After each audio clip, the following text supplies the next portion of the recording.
We have the body parts of Spider-Man ready.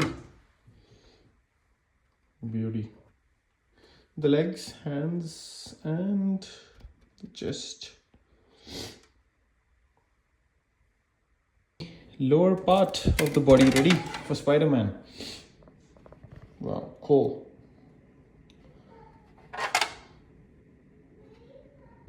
We have the eyes and the Spidey logo. The outline of the eyes. The eyes are ready. Small little eyes for the Spider-Man. Time to assemble. Mr. Spider-Man is ready.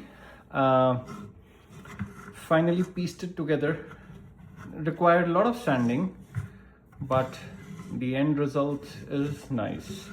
I think I might be coloring the veins basically black to make him look even nice. So we'll do that. I would have to paint, but yeah, kids would be happy to see Mr. Spider-Man. For size perspective, next to my Bambu P1S. Nice. Let me know what do you think. Thank you. Peace.